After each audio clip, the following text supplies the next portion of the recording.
家伙，你这条命，我今天收定了。老师不能继续陪在你身旁了。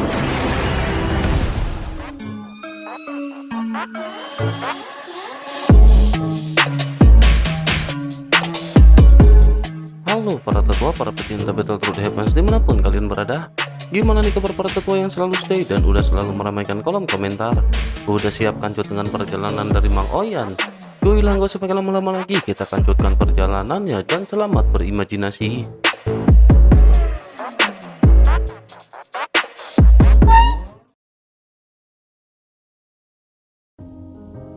Cerita masih berkancut dengan Xiaoyan yang pada saat ini diajak oleh Yan Yuan untuk mencari boneka dengan 5 elemen.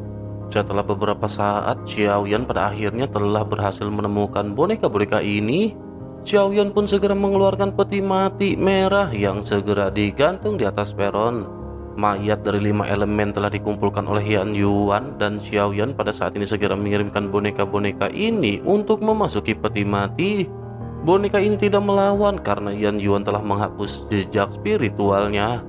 Boneka dewa 5 elemen ini memasuki platform penempaan 1000 mayat dan sumber energi Xiaoyan segera mengalir ke dalamnya. Selanjutnya sebuah segel terbentuk dan pemurnian pada akhirnya dimulai. Semua boneka dewa ini meledak dan berubah menjadi kabut berdarah sebelum akhirnya membentuk simbol yang tergantung di atas peti mati merah. Ada aliran kekuatan aura yang mengalir yang pada saat ini memasuki peti mati berwarna merah. Sementara itu Xiaoyan bergumam bahwa butuh beberapa waktu untuk bisa menyerapnya. Setelah penyerapan selesai, Xiaoyan masih perlu menemukan mayat dengan 5 elemen lagi. Xiaoyan perlu mengulangi ritual ini untuk mencapai kesuksesan. Begitu mendengar apa yang dikatakan oleh Xiaoyan, Yan Yuan pada saat ini tampak terlihat terkejut. Ini adalah momen pertama kali Xiaoyan melakukan proses pemurnian boneka. Ia tidak pernah menyangka bahwa Xiaoyan akan mengetahuinya dan ini merupakan pemahaman yang begitu menakutkan. Singkat cerita, pada akhirnya proses pada saat ini telah berhasil diselesaikan oleh Xiaoyan. Namun sebelum Xiaoyan pada saat ini memutuskan untuk pergi, sosok Xiaoyan pada saat ini melayang di udara dan yang membuat Xiaoyan tertarik adalah peti mati besar yang tergantung di antara alis bintang kerangka tengkorak ini. Peti mati ini sangat besar berukuran hampir 1000 meter. Peti mati ini sangat kontras dengan peti mati yang biasa yang berada di sekitarnya. Namun peti mati besar ini sudah kosong dan ini semua telah diambil oleh Ye Tian. Mata Xiaoyan tertuju pada peti mati besar ini sejenak sebelum akhirnya Xiaoyan menoleh ke arah kehampaan. Pada saat ini cacing darah raksasa yang sebelumnya mendominasi benar-benar telah dikalahkan dan dihancurkan oleh lengan Daji. Larva darah raksasa tidak bisa pergi karena ia pada saat ini benar-benar tidak menemukan cara untuk melarikan diri. Saat lengan ungu ini tergeletak di tubuh berdagingnya, ia benar-benar merasakan rasa kesakitan. Xiaoyan di kejauhan pada saat ini mengerutkan kening dan Xiaoyan tidak menyangka bahwa lengan dari Goyan bisa begitu kuat.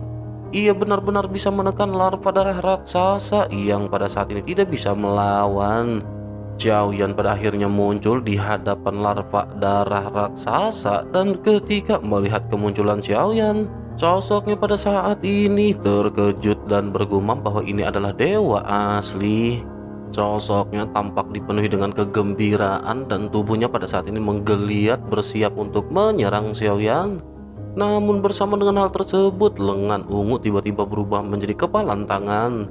Lengan ini meninju langsung ke tubuh berdaging dari larva darah raksasa.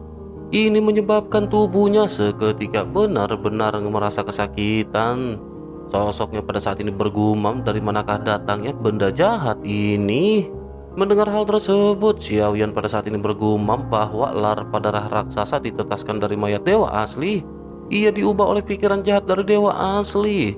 Oleh karena itu ketika menyangkut hal-hal jahat, maka ia adalah makhluk jahat yang sesungguhnya. Mendengar apa yang dikatakan oleh Xiaoyan, larva darah raksasa pada saat ini tiba-tiba mengeluarkan suara gemuruh yang dalam.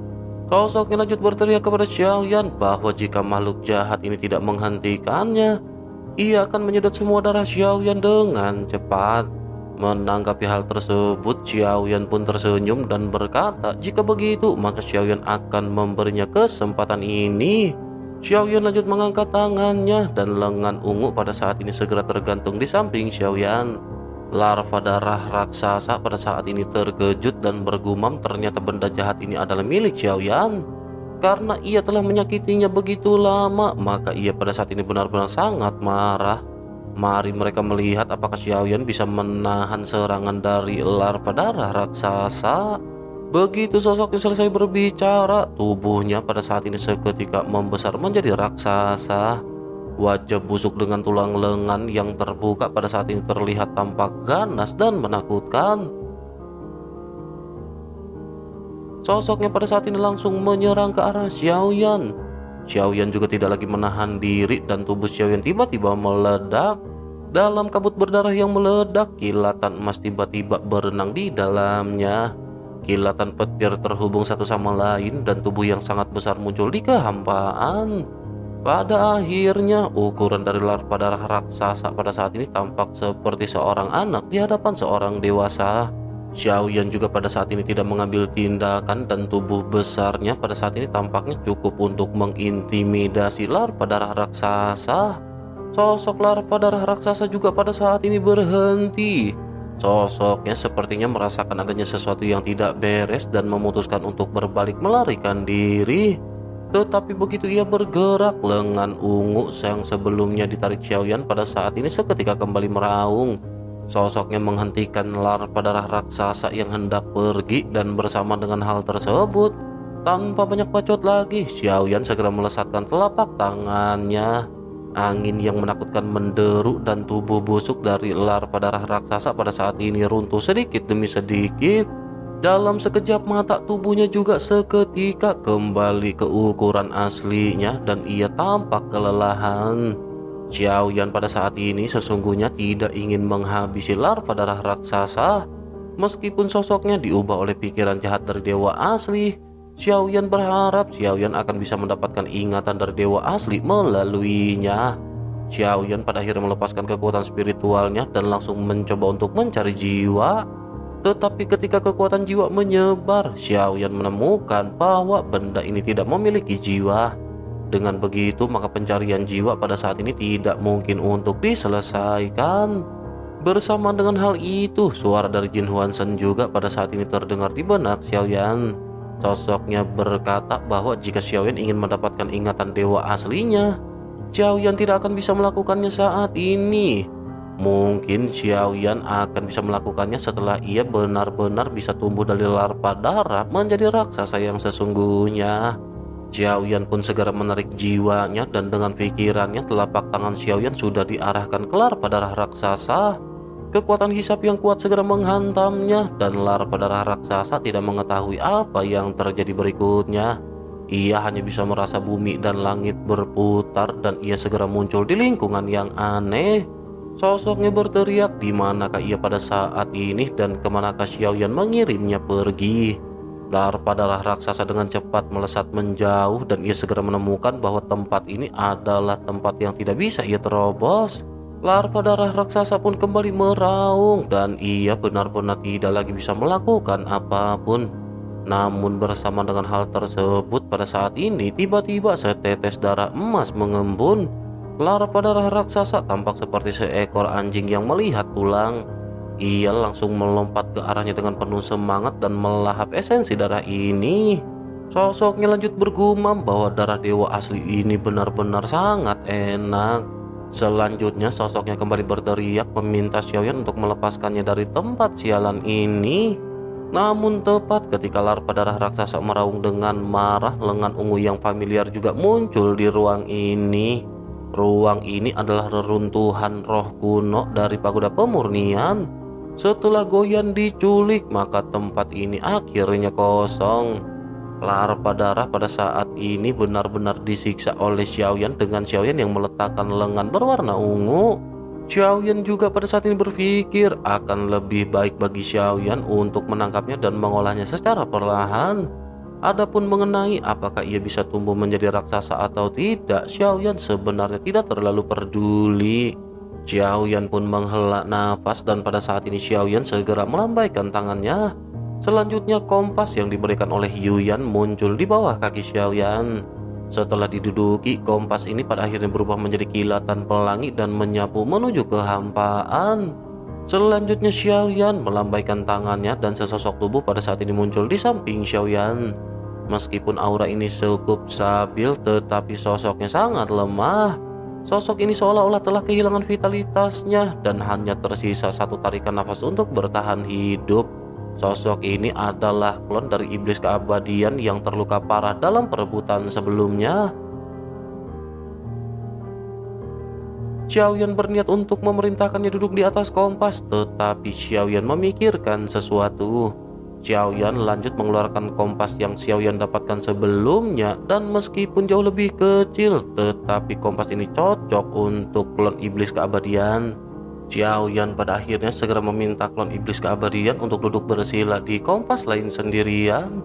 Xiaoyan berniat untuk mengatur jarak di antara mereka beberapa ratus meter. Dengan adanya guntur ekstrim, Xiaoyan akan bisa langsung menghampiri klon iblis keabadian ketika terjadi sesuatu yang aneh.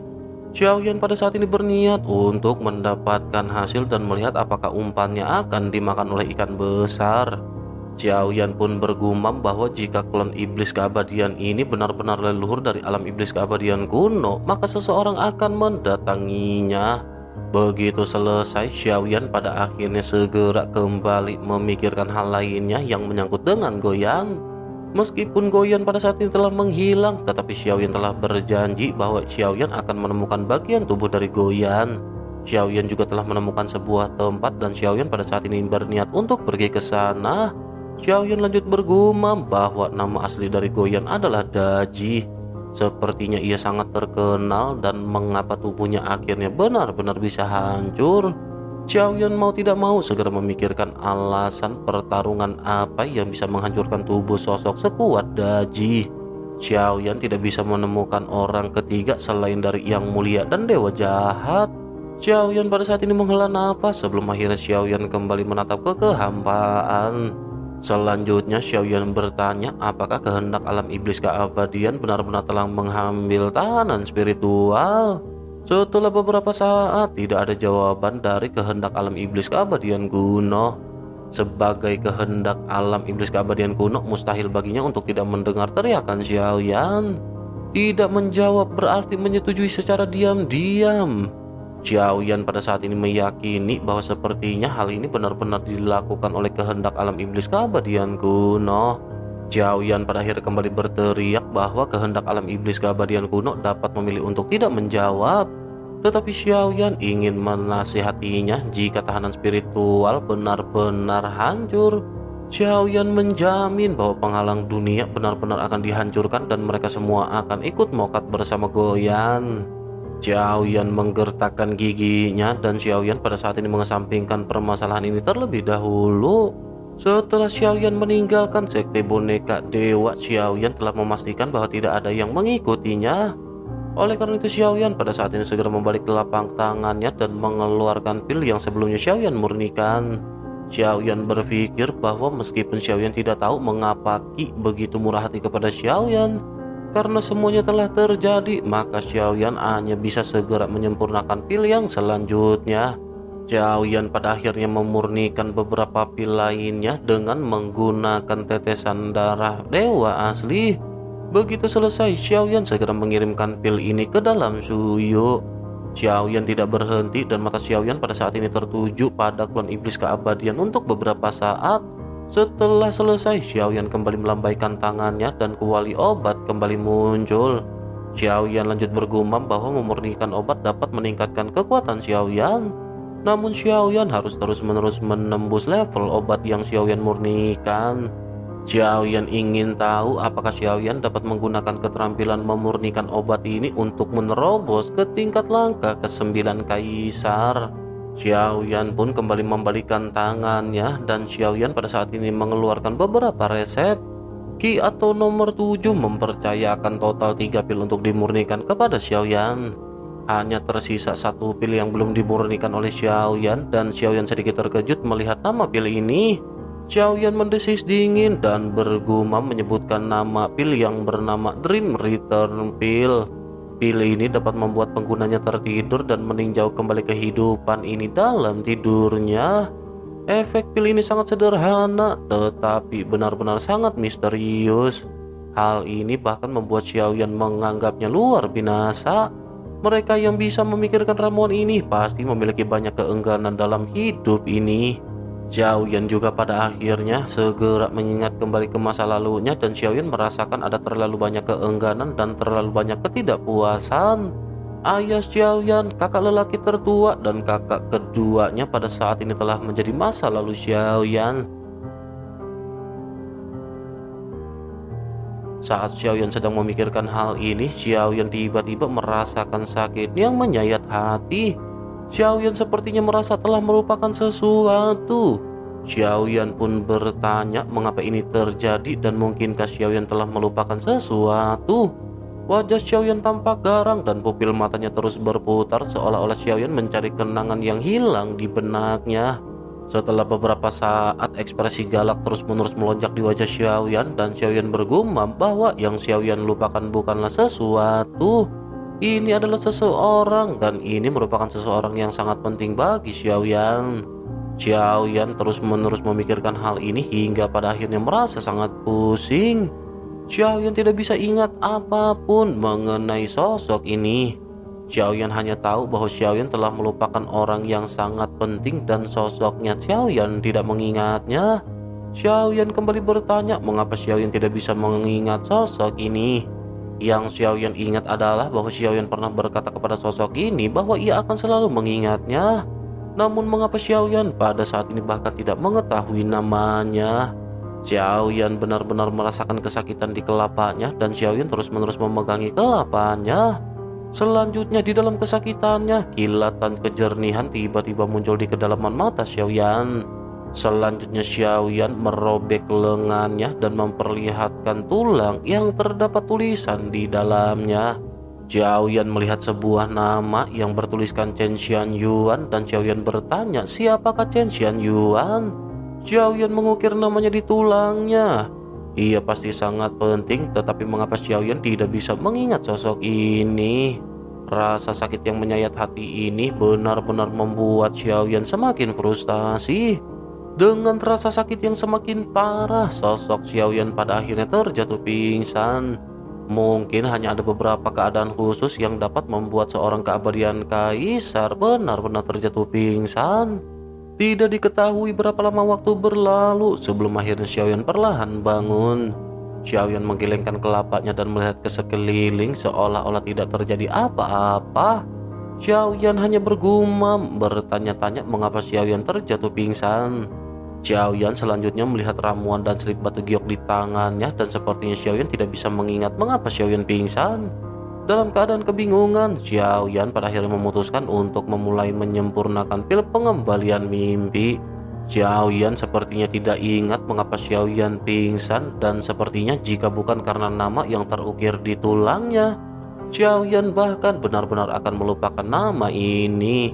Segera setelah itu Xiaoyan benar-benar tenggelam dalam kondisi pemurnian ramuan di hadapannya.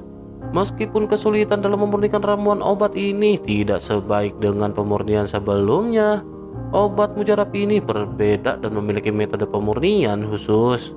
Tetapi tampaknya tidak ada kendala yang pada saat ini akan dihadapi oleh Xiaoyan. Sementara itu di sisi lain, di puncak kristal hitam tampak terlihat bahwa Goyan benar-benar terus-menerus disiksa. Goyan pada saat ini terus-menerus meraung di hadapan banyak sosok yang membentuk segel tangan. Pada saat ini tubuh Goyan ditusuk oleh beberapa rantai besi biru dan kekuatan segel yang tidak ada habisnya menyebar di sepanjang rantai tersebut. Formasi besar di luar kristal hitam meledak dengan cahaya yang belum pernah terjadi sebelumnya. Seluruh formasi sepertinya menerangi sebagian besar kehampaan.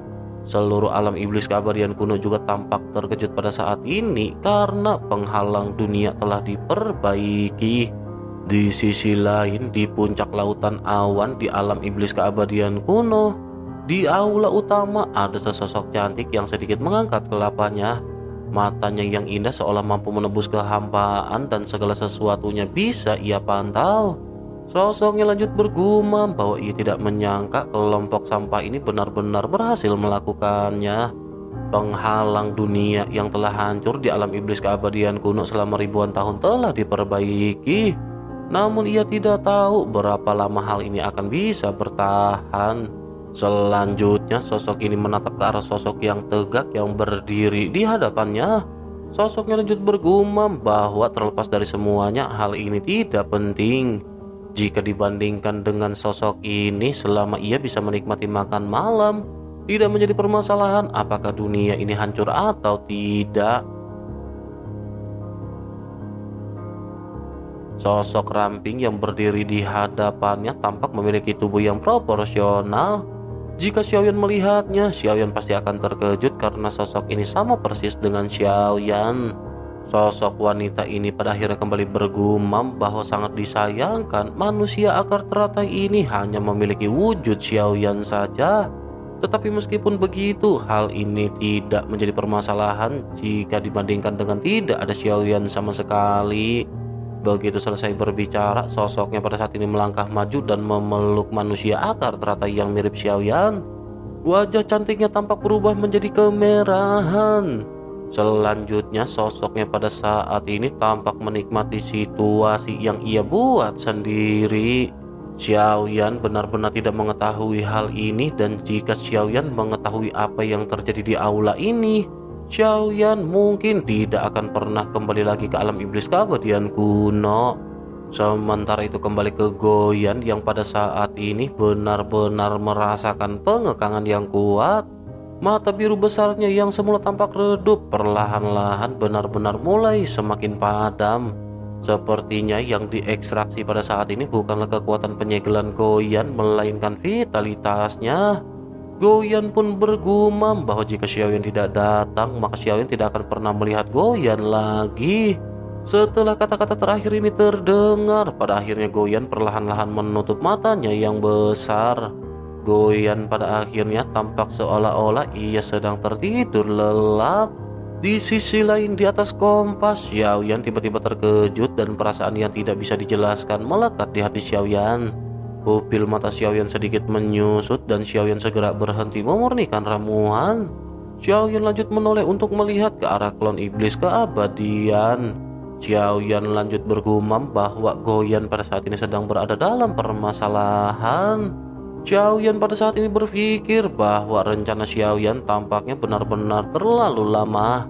Xiaoyan merasa sangat kesal dan Xiaoyan segera menjentikan jarinya dan api segera terbang menuju ke arah klon iblis keabadian. Dengan keras klon ini benar-benar mulai terbakar di bawah nyala api milik Xiaoyan.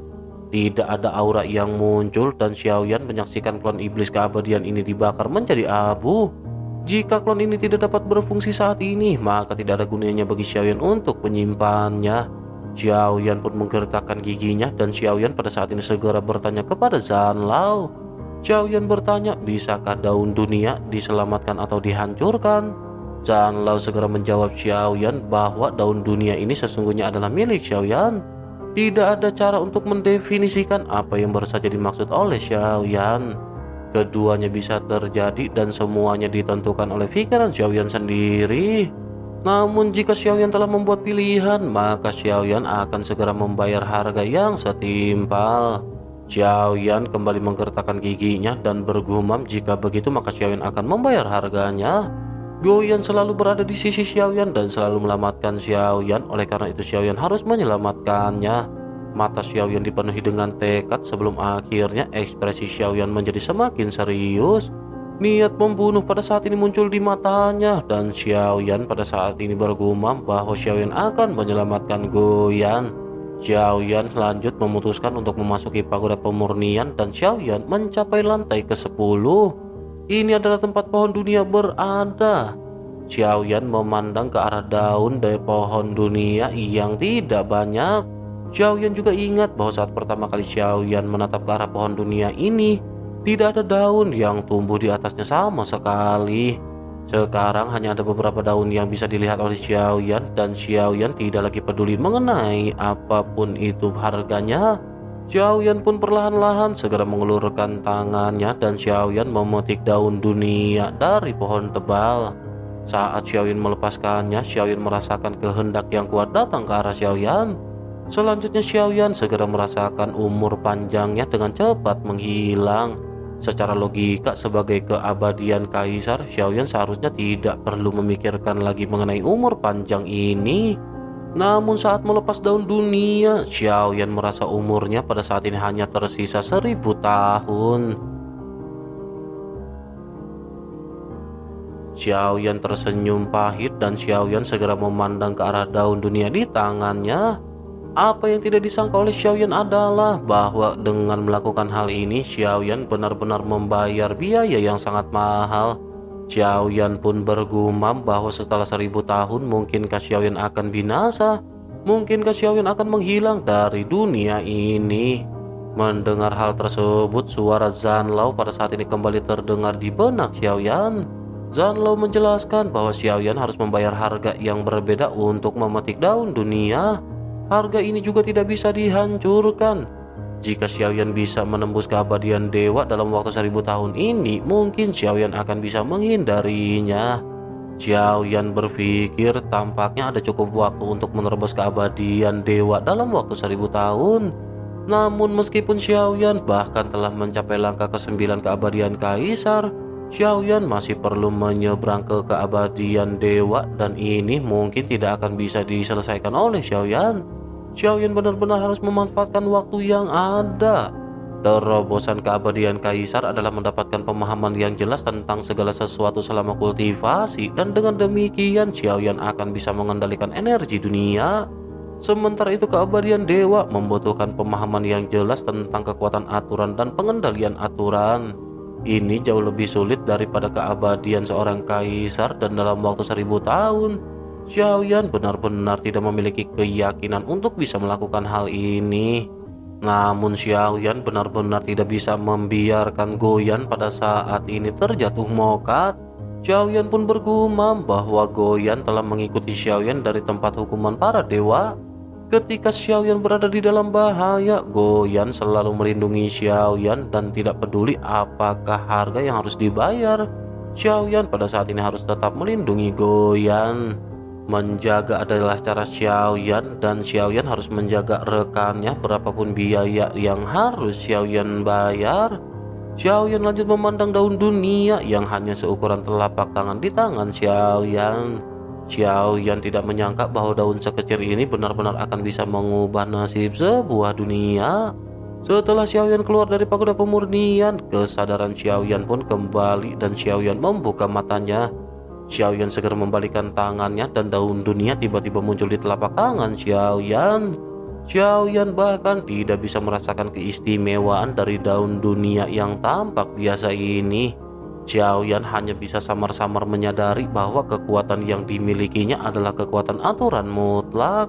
Xiaoyan pun segera melambaikan lengan bajunya dan berteriak dengan penuh dominasi. Xiaoyan berteriak bahwa jika tahanan spiritual mati, Xiaoyan ingin alam iblis keabadian kuno dikuburkan bersama dengannya. Pada saat ini tidak jauh dari sana terlihat ada sesosok cantik yang bersembunyi di dalam kehampaan. Matanya tertuju pada Xiaoyan di atas kompas dan sudut mulutnya sedikit terangkat. Sosok cantik ini tidak lain dan tidak bukan adalah Yuyan yang selama ini mengikuti Xiaoyan tanpa diketahui. Yuyan pada saat ini bergumam bahwa Xiaoyan benar-benar terlihat sangat mendominasi dan ia sangat menyukainya. Ia pada saat ini benar-benar ingin tahu apakah klon dari Jiu ini benar-benar akan ditanggapi oleh kehendak alam iblis keabadian kuno. Sementara itu Xiaoyan pada saat ini memutuskan untuk tidak lagi menunggu tanggapan dari alam iblis keabadian kuno. Xiaoyan segera mengangkat daun dunia di telapak tangannya dan menekannya ke arah kehampaan. Daun dunia ini meledak dengan cahaya hijau di tangan Xiaoyan dan memancarkan vitalitas yang kuat. Namun bersama dengan hal tersebut, vitalitas ini juga tampaknya bisa berubah menjadi sebuah kehancuran. Pada akhirnya sebuah suara halus segera terdengar di telinga Xiaoyan ketika meminta Xiaoyan untuk berhenti.